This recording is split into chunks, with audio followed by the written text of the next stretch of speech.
Hey guys, welcome to my channel Karan 3 velocity. मेरा नाम है करण सक्सेना। मैं इस वीडियो में सुपरमैन एंड लुइस के सीज़न 2 एपिसोड 15 को एक्सप्लेन करने वाला हूँ। ये वाला एपिसोड मुझे तो काफ़ी ज़्यादा बढ़िया लगा। एकदम पैसा वसूल फिनाले था। सुपरमैन के कमबैक को देखकर तो मज़ा ही आ गया। और जो हम शुरू से इस सीरीज़ पर टाइम इन्वेस्ट कर रहे थे, ये वाला एपिसोड फुल सेटिस्फैक्शन देके जाता है। भाई लोग, ये वाले एपिसोड में सुपरमैन की तारीफ तो बनती है। फाइनल एपिसोड मेरी एक्सपेक्टेशन से बहुत ज़्यादा अच्छा था। हमें सुपरमैन चाहिए था, हमें मिला, पर ऐसा सुपरमैन मिलेगा मैंने सोचा नहीं था। खैर, ये वाला एपिसोड अच्छे से एक्सप्लेन करने में मुझे बहुत ज़्यादा मेहनत लगी है। तो भाई लोग, एक्सप्लेनेशन अच्छी लगे तो वीडियो को लाइक कर देना और मूड बन जाए तो चैनल को सब्सक्राइब कर देना। खैर, एक्सप्लेनेशन शुरू करते हैं। Superman and Lois season 2 episode 15। Episode 15 शुरू होता है। हम देखते हैं एली एलिस्टन विजार वर्ल्ड और रियल वर्ल्ड को मर्ज कर रही है और बैकग्राउंड में क्रिसी वर्ल्ड को इन्फॉर्म करने के लिए एक वीडियो रिकॉर्ड कर रही है कि ये हमारे वर्ल्ड के साथ क्या हो रहा है। क्रिसी कहती है दोनों वर्ल्ड मर्ज हो रहे हैं, ये बात सच है। इसके पीछे का कारण एली एलिस्टन है। अगर एली दोनों वर्ल्ड को मर्ज करने में सफल हो गई तो हम लोगों को हमारे अदर सेल्फ से मर्ज होने के लिए फोर्स किया जाएगा बिना हमारी परमिशन के बगैर। और मैं कंफर्म करना चाहती हूँ, हम सुपरमैन का वेट नहीं कर सकते क्योंकि वो हमें बचाने नहीं आ सकता। हमारी दुनिया का सुपर हीरो अब पावरलेस है एली एलिस्टन की वजह से। जो भी ये वीडियो देख रहा है, अपने घर पर रहो, अपने परिवार के साथ और प्रार्थना करते रहो किसी चमत्कार या मिरेकल के लिए।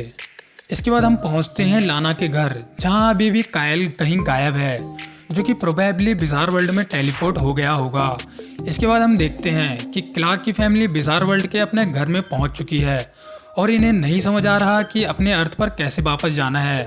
तभी क्लार्क नोटिस करता है कुछ चीज़ें यहाँ पर रियल वर्ल्ड की भी हैं, जैसे यहाँ पर नेटली का लैपटॉप रहता है और कुछ चीज़ें रियल वर्ल्ड की यहाँ पर रहती हैं। नेटली कहती है शायद मुझे अपने डैड को कांटेक्ट करना चाहिए, शायद मेरे डैड कुछ मदद कर सकते हैं हमारे अर्थ पर जाने में। इसके बाद क्लार्क लुइस से कहती है शायद हम वर्ल्ड्स के मर्ज होने की वजह से बिजार वर्ल्ड में पहुंच गए हैं। तो लुइस कहती है ये सब कुछ रैंडमली हो रहा है, तो कोई चीज़ इस वर्ल्ड की है, कोई चीज़ हमारे वर्ल्ड की है। क्लार्क कहता है हाँ, ये ऐसा ही होता रहेगा, चीज़ें रैंडमली बदलती रहेंगी जब तक दोनों वर्ल्ड पूरी तरह से मर्ज नहीं हो जाते। ये सुन के लुइस कहती है और फिर इसके बाद क्या, हम लोग अपने अदर सेल्फ से मर्ज हो जाएंगे और एली के जैसे मॉन्स्टर बन जाएंगे और पूरा वर्ल्ड इसी तरह से पैरासाइट से भरा होगा। ये सुन के क्लार्क कहता है हे, हम ऐसा नहीं होने देंगे। लुइस कहती है तुम सही कह रहे हो, हम ऐसा नहीं होने देंगे, बस हमें पता करना है कि इसे कैसे रोकना है।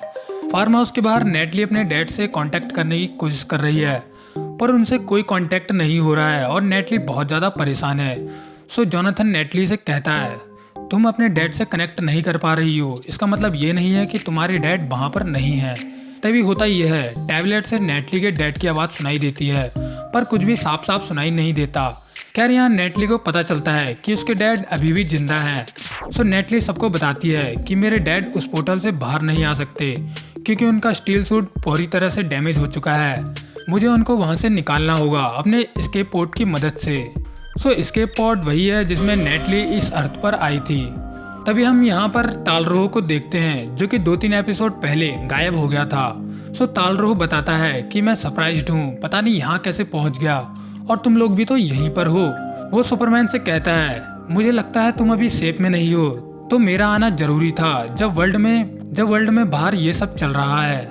इसके बाद यहाँ पर फिर से गिलिच शुरू होता है और पूरी फैमिली रियल अर्थ पर अपने घर पर टेलीपोर्ट हो जाती है। पर होता यह है लुइस वहीं बिजार वर्ल्ड में रह जाती है। लुइस अपने फैमिली को यहाँ ढूंढती है, पर वो यहाँ नहीं है, उसकी फैमिली यहाँ पर नहीं है। इसके बाद लुइस देखती है सभी चीज़ें, घर, गाड़ियाँ गिलिच हो रही हैं और दूसरे वर्ल्ड से यहाँ पर और यहाँ वाली चीज़ें दूसरे वर्ल्ड में टेलीपोर्ट हो रही हैं। तभी यहाँ पर सैम लेन पहुँचते हैं। वो बताते हैं कि मैं कुछ देर पहले अपनी जीप में था, तभी मेरी जीप गायब हो गई और यहाँ पहुँच गया टेलीपोर्ट होकर। यहाँ पर लुइस और सैम दोनों को नहीं समझ आ रहा कि ये अपने अर्थ पर कैसे वापस जा सकते हैं। इसके बाद ये दोनों बिजार वर्ल्ड की कृषि को ढूंढने चले जाते हैं जिससे कि इन्हें कुछ हेल्प मिल सके। इसके बाद हम देखते हैं बिजार लुइस को, जो कि रियल वर्ल्ड में पहुंचती है और क्लार्क की फैमिली से मिलती है। यही नेटली अपने डैड को बचाने के लिए यहाँ से जाने लगती है। प्रोबेबली नेटली अपने साथ एस्केप पोड को भी ले जाएगी। इसके बाद सारा कायल को वॉइस मैसेज भेज रही है कि वो घर वापस आ जाए क्योंकि वो पिछले एपिसोड में गायब हो गए थे। तभी यहाँ चलती हुई एक कार आकर टकराती है। सो सारा उस कार के दरवाजे को खोलती है जिसमें कोई भी नहीं होता। सो इससे हम समझ सकते हैं कि कोई भी कभी भी कहीं भी टेलीपोर्ट हो जा रहा है। इसके बाद हम पहुंचते हैं तालरो और क्लार्क के पास, जहां तालरो बिजार लुइस के लुक के बारे में बात कर रहा होता है। तो क्लार्क तालरो से कहता है हमें रेड सन पर ध्यान देना चाहिए, क्या हम इस पर फोकस कर सकते हैं कि एली को कैसे रोकना है। सो तालरो क्लार्क से कहता है भाई हम नहीं, मैं रोकने वाला हूँ एली को। तो क्लार्क ताल को बताता है कि एली ने मेरी सारी पावर्स खत्म कर दी थी, मैं मरने वाला था, मैं नहीं जानता अकेले तुम एली को कैसे रोक पाओगे। सो तालरो क्लार्क से कहता है जो भी हो हमारे पास कोई और रास्ता नहीं है भाई, मैंने तुम्हें देखा है तुम क्या करते हो जो कोई और सुपर हीरो नहीं कर सकता। सो तुमने मुझे इंस्पायर किया है, मुझे एली को रोकने जाना ही होगा। सो क्लार्क तालरो से कहता है तो तुम पिछले साल तक इस वर्ल्ड को डिस्ट्रॉय करने का ट्राई कर रहे थे और अब इस वर्ल्ड को बचाने के लिए लड़ रहे हो। इसके जवाब में तालरो कहता है मैं इस वर्ल्ड के लिए नहीं लड़ रहा हूँ काल, मैं तुम्हारे लिए लड़ रहा हूँ, तुम और तुम्हारी फैमिली के लिए। इस पूरे अर्थ पर तुम्हारी फैमिली के लोग मेरे लिए मैटर करते हैं। इसके बाद तालरो क्लार्क से गले मिलता है और सी यू सून बोलकर तालरो एली से लड़ने के लिए चला जाता है। और इसके बाद तालरो एली पर हीट विजन से हमला करता है, पर होता यह है एली तालरो की पावर्स को एब्जॉर्ब करने लगती है और यहाँ तालरो कुछ नहीं कर पाता। एली तालरो की पावर्स को लगातार एब्जॉर्ब करने लगती है। वहीं नीचे जॉर्डन तालरो की चीखने की आवाजें सुनता है अपनी सुपर हीरिंग की मदद से। जॉर्डन क्लार्क से कहता है डैड एली तालरो को मार देगी अगर मैंने उनकी हेल्प नहीं की। तो क्लार्क जॉर्डन से कहता है सुनो जॉर्डन, तालरो की हेल्प करना और तुरंत वापस आ जाना। इसके बाद जॉर्डन तालरो की हेल्प करने स्पेस में पहुंचता है। यहाँ एली ने तालरो की लगभग सभी पावर्स को एब्जॉर्ब कर लिया होता है। तभी जॉर्डन एली को यहाँ से तेजी से धक्का देता है और एली दूर जाकर गिरती है। जॉर्डन यहाँ गिरते हुए तालरो को जैसे तैसे कैच करता है और सरफेस पर लेकर जाता है। इसके बाद तालरो बताता है कि मैं पागल था जो एली से लड़ने के लिए गया था, उसे कोई नहीं रोक सकता, एली बहुत ज्यादा पावरफुल हो गई है। ये सुन के क्लार्क कहता है तुम गलत हो ताल, यहाँ कोई है जो एली को रोक सकता है। तो तालरो क्लार्क से कहता है कौन है वो जो एली को रोक सकता है। तो क्लार्क कहता है मैं। ये सुन के जोनाथन क्लार्क से कहता है डैड आपके पास पावर्स नहीं है। क्लार्क कहता है हाँ अभी नहीं है। जॉर्डन कहता है आपकी सेल सन की एनर्जी एब्सॉर्ब नहीं कर रही। क्लार्क कहता है हाँ पर मुझे सन के बीच जाना होगा जिससे मेरी सेल्स फिर से ठीक हो जाएंगी और मेरे पास पावर्स वापस आ जाएंगी। क्लार्क तालरो से कहता है मुझे सन के बीच ले चलो। तालरो क्लार्क से कहता है क्या तुम पागल हो गए हो। क्लार्क ताल से कहता है तुमने भी सन से पावर्स ली थी। सो पिछले सीजन में हमने देखा था कि तालरो ने इरेडिकेटर की मदद से अपनी पावर्स बढ़ाई थी और बहुत से लोगों को क्रिप्टोनियन में बदल दिया था। सो यहाँ क्लार्क समझ रहा है कि अगर वो सीधा सन में चला जाएगा तो उससे उसकी पावर्स वापस आ सकती हैं। यहाँ सभी क्लार्क को मना करते हैं कि उसे सन के बीच नहीं जाना चाहिए क्योंकि वो वहाँ मारा जा सकता है, पर क्लार्क को अपनी आइडिया पर बिल्कुल भरोसा है। सो क्लार्क ताल से कहता है मैंने तुम पर भरोसा किया था ताल, एक भाई की तरह, एक दोस्त की तरह। सो तुम मुझ पर भरोसा रखो, मुझे सन के बीच ले चलो। इसके बाद क्लार्क दोनों बेटों से गले मिलता है और कहता है डोंट लूज होप, मैं तुम्हारी केयर करता हूँ। इसके बाद तालरो क्लार्क को उसका सुपरमैन वाला सूट लाकर देता है और तालरो क्लार्क को सन के बीच ले जाता है। वहीं दूसरी ओर नेटली अपने स्टील सूट में पोर्टल में एंटर करती है, साथ में अपने एस्केप पोर्ट को भी ले जाती है। वहीं लाना अभी भी कायल को ढूंढने में लगी हुई है, पर कायल कहीं भी नहीं मिल रहा। वहीं विजार वर्ल्ड में लुइस देखती है कि एली के फॉलोअर्स रोड पर आ गए हैं और वो सभी अंधभक्त फॉलोअर्स अपने अदर सेल्फ से मर्ज होने के लिए रेडी हैं। यहाँ लुइस और सैम विजार कृषि से मिलते हैं। कृषि एक डिवाइस की मदद से बताती है कि वो बहुत डरी हुई है। तभी होता यह है सैम रियल अर्थ पर टेलीपोर्ट हो जाते हैं। कुछ सेकंड के बाद विजार कृषि भी यहाँ से रियल अर्थ पर टेलीपोर्ट हो जाती है। इसके बाद लुइस बाहर कायल से मिलती है। यहाँ कायल बहुत ज़्यादा परेशान रहता है। वो इस मुश्किल वक्त में अपने फैमिली के साथ रहना चाहता है, पर वो विजार वर्ल्ड में अटक चुका है। इसके बाद हम पहुँचते हैं हेनरी के पास, जो नेटली के लिए एक गुड बाय मैसेज रिकॉर्ड कर रहा होता है क्योंकि उसके बचने की उम्मीद बिल्कुल भी नहीं है।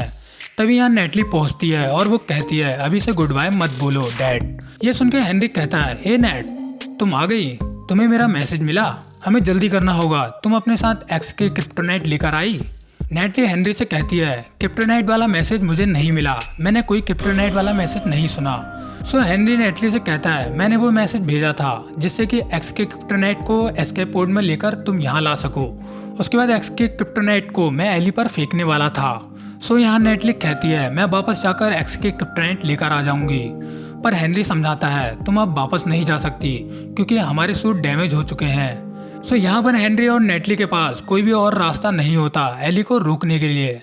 इसके बाद हम देखते हैं कि तालरो सुपरमैन को सन के पास ले गया है। इसके बाद तालरो गुड लक बोलकर सुपरमैन को सन की ओर फेंक देता है और सुपरमैन सन के बीच पहुंचता है और चिल्लाता है। दूसरी ओर नेटली हेनरी से कहती है क्या हो अगर हम अपने स्वीट के एक्स के एनर्जी को पॉड में डाल दें और पॉड को एली पर फेंक दें। सो हेनरी और नेटली अपने सूट के सभी एक्स के एनर्जी को पॉड में ट्रांसफर करने लगते हैं और ऐसा करने के बाद नेटली और हेनरी के सूट की एनर्जी बिल्कुल ना के बराबर हो जाती है। पर इन दोनों के पास यही एक रास्ता होता है एली को रोकने के लिए और वर्ल्ड को बचाने के लिए। इसके बाद हम देखते हैं कि वर्ल्ड में मर्जिंग और भी तेज हो चुकी है, सभी लोग तेजी से टेलीपोर्ट हो रहे हैं। यहाँ कायल अपनी फैमिली के साथ इस मुश्किल वक्त में ना होने के कारण रो रहा है। तभी होता ही है कि कायल रियल वर्ल्ड में टेलीपोर्ट हो जाता है और अपनी फैमिली से रियल वर्ल्ड में मिलता है। वो अपनी फैमिली से मिलकर बहुत खुश होता है। सो बिजार वर्ल्ड में लोइस यहाँ पर अकेली रह जाती है और बाकी सभी लोग रियल वर्ल्ड में टेलीपोर्ट हो चुके हैं। लोइस आसमान की ओर अपने वर्ल्ड को पास आते हुए देखती है। यहाँ हम देखते हैं कि बिजार वर्ल्ड के सभी लोग रियल वर्ल्ड में टेलीपोर्ट हो रहे हैं। सैमुएल बिजार वर्ल्ड से टेलीपोर्ट होने के बाद फार्म हाउस पहुँचते हैं। यहाँ जॉर्डन सैम को बताता है कि डैड सन के बीच गए हैं, वो मारे जा सकते हैं सन की एनर्जी से। सो जोनाथन और जॉर्डन इस बात को लेकर आर्ग्यू करने लगते हैं कि उसके डैड वापस आएंगे या उनको पावर्स मिलेंगी या नहीं। सो सैम दोनों को झगड़ते हुए देखकर कहते हैं तुम दोनों झगड़ना बंद करो। मैंने बहुत समय तक डीओडी में काम किया है, मैंने ऐसी चीजों को होते हुए देखा है जो तुम सोच भी नहीं सकते। मैंने दूसरे वर्ल्ड को देखा है और सुपर हीरोज की लीग को देखा है, जबकि हमारे इस वर्ल्ड में तुम्हारे डैड ही हैं जो इस वर्ल्ड को बचाने में लगे हुए हैं, क्योंकि तुम्हारे डैड सबसे अलग हैं और बेस्ट हैं इस वर्ल्ड में। सो तुम दोनों अभी से उम्मीद खोना मत शुरू करो। तुम्हारी मॉम ने भी उम्मीद नहीं खोई है और मैं गारंटी देता हूँ तुम्हारे सुपरमैन डैड ने भी अपनी उम्मीद नहीं खोई होगी। ये सुनने के बाद जॉर्डन और जॉन शांत हो जाते हैं। इसके बाद हम देखते हैं सुपरमैन को सन की आग में जलते हुए चिल्लाते हुए। सुपरमैन अपनी फैमिली के साथ बिताए हुए कुछ पलों को याद करता है और अपनी कंडीशन को स्टेबल करता है। और तभी होता ही है कि सुपरमैन सन की एनर्जी को एब्जॉर्ब करने लगता है। उसके सूट से होते हुए सन की एनर्जी उसकी बॉडी में एब्जॉर्ब होने लगती है। साथ ही सुपरमैन का सूट भी एनर्जी को अपने अंदर एब्जॉर्ब करने लगता है। इसके बाद सुपरमैन की पावर्स बियॉन्ड लेवल चले जाती हैं। तभी सुपरमैन नेटली और हेनरी की आवाज़ सुनता है अपनी सुपर हीयरिंग पावर से। नेटली और हेनरी उस पॉट को एली की ओर फेंक देते हैं और वो पॉट जाकर एली पर ब्लास्ट होता है और वर्ल्ड के मर्जिंग होने की प्रोसेस कुछ समय के लिए रुक जाती है। एली गुस्से में हेनरी और नेटली को मारने के लिए यहाँ आने लगती है। सो नेटली और हेनरी को लगता है कि अब उन्हें कोई बचाने वाला नहीं है और कोई उन्हें बचा भी नहीं सकता एली के कहर से। तो सुपरमैन ये सब दूर से सुन रहा होता है। सुपरमैन कुछ ही पलों में नेटली और हेनरी को यहाँ से एली के चंगुल से बचा लेता है और दोनों को रियल वर्ल्ड में छोड़कर आ जाता है। सुपरमैन की स्पीड एक बियॉन्ड लेवल पर पहुंच चुकी है। इस टाइम पर वो फ्लैश को भी आराम से टक्कर दे सकता है। पूरे वर्ल्ड में सभी को पता चलता है कि सुपरमैन वापस आ चुका है। इसके बाद हम सुपरमैन के सबसे बेस्ट लुक को देखते हैं। उसकी बॉडी और सूट सन की एनर्जी से भरा हुआ है। इसके बाद एली और सुपरमैन टकराते हैं। सुपरमैन एली को पकड़ लेता है। एली सुपरमैन की पावर्स को एब्जॉर्ब करने लगती है तो सुपरमैन कहता है और पावर्स को एब्जॉर्ब कर लो। सो एली सुपरमैन की बहुत सारी पावर्स को एब्जॉर्ब करने लगती है। पर होता ही है पावर्स और एनर्जी के ज्यादा होने की वजह से मर्ज हुई एली और बिजार एली अलग होने लगती है और इसके बाद सुपरमैन दोनों एली को एक पंच में अलग कर देता है। इसके बाद सुपरमैन दोनों एलियलिस्टन को हेनरी और नेटली को पकड़ा देता है और सुपरमैन कहता है दोनों को अलग रखना, इन्हें मर्ज मत होने देना। इसके बाद हम देखते हैं बिजार वर्ल्ड और रियल वर्ल्ड दोनों लगभग मर्ज होने वाले हैं। तभी सुपरमैन दोनों वर्ल्ड के बहुत तेजी से चक्कर लगाता है, जैसे इलेक्ट्रॉन एटम के चक्कर लगाते हैं। सो उससे होता ही है कि सुपरमैन की कुछ एनर्जी उसके चारों ओर फ्लो होने लगती है और सुपरमैन में एक एनर्जी का ऑरा क्रिएट हो जाता है। इसके बाद सुपरमैन तेजी से अर्थ को हिट करता है और बियॉन्ड लेवल का पंच अर्थ को मारता है, जिससे सुपरमैन से बहुत ज्यादा बियॉन्ड लेवल की एनर्जी रिलीज होती है जो कि सुपरमैन ने सन से अब्सॉर्ब की थी। इसके बाद होता यह है जो सुपरमैन से बहुत सारी एनर्जी पूरे वर्ल्ड को लगती है। सो दोनों मर्ज होते हुए वर्ल्ड अलग हो जाते हैं और मर्जिंग की प्रोसेस यहीं पर रुक जाती है। और इसके बाद हम देखते हैं दोनों वर्ल्ड अलग हो चुके हैं। पूरी दुनिया पुरानी जैसी हो गई है। दोनों वर्ल्ड एक दूसरे से अलग हो चुके हैं। और इसके बाद सब कुछ पहले जैसा ठीक हो जाता है। खैर इसके बाद लाना ने एक सेलिब्रेशन पार्टी रखी होती है सुपरमैन को अप्रिसिएट करने के लिए। इसके बाद हम पहुंचते हैं स्मॉलविल गैजेट, जहां लुइस क्रिसी को अपना बिगेस्ट सीक्रेट बताती है। तो क्रिसी लुइस से कहती है तुम क्लार्क के बारे में बताना चाहती हो? तो लुइस कहती है हाँ। तो क्रिसी कहती है मुझे पता है क्लार्क डेली प्लेनेट में काम करता है और ये कोई बड़ा सीक्रेट नहीं है। तो लुइस थोड़ा रुककर कहती है क्लार्क ही सुपरमैन है। ये सुन के क्रिसी लुइस की ओर देखकर कहती है सो क्लार्क सुपरमैन है, तुम्हारा हस्बैंड सुपरमैन है और तुम मजाक नहीं कर रही हो, सीरियसली? इसके बाद तो क्रिसी का रिएक्शन देखने लायक होता है। खैर क्रिसी कहती है तुम मुझे क्यों बता रही हो ये सब? सो लुइस कहती है कि तुम मेरी पार्टनर हो और मैं तुमसे अब और झूठ नहीं बोलना चाहती। इसके बाद हम देखते हैं कि सारा और जॉर्डन का रिलेशनशिप फिर से ठीक हो गया है, क्योंकि सारा को जॉर्डन की पावर्स के बारे में पता चल गया है। सारा ने ऑब्रे को किस किया था, पर उसने जॉर्डन को कभी इसके बारे में सॉरी नहीं बोला था। तो सारा जॉर्डन को सॉरी बोलती है और इनका रिलेशनशिप स्टार्ट हो जाता है। इसके बाद शाम को स्मॉलविल में सेलिब्रेशन हो रहा है। यहाँ क्रिसी क्लार्क को अजीबोगरीब तरीके से देख रही है, क्योंकि उसे पता है कि क्लार्क ही सुपरमैन है। इसके बाद कायल लाना से मिलता है। यहाँ लाना अभी भी कायल के साथ नहीं रहना चाहती, वो सिर्फ कायल के साथ एक फ्रेंड बनकर रहना चाहती है, क्योंकि लाना को लगता है उसका रिलेशनशिप कायल के साथ पहले जैसा नहीं हो सकता। खैर यहाँ कायल लाना से कहता है आखिरी बार हम साथ में डांस तो कर ही सकते हैं। इसके बाद हम देखते हैं दोनों एली को, बिजार एली और रियल एली को। दोनों एली को मिलिट्री जेल में कैद कर रखा है। यहाँ पर लुइस आ पहुँचती है। तो लुइस एली से पूछती है तुम दोनों को मर्ज होने के बाद कैसा फील हुआ था, तुम्हें कंप्लीट फील हुआ था क्या?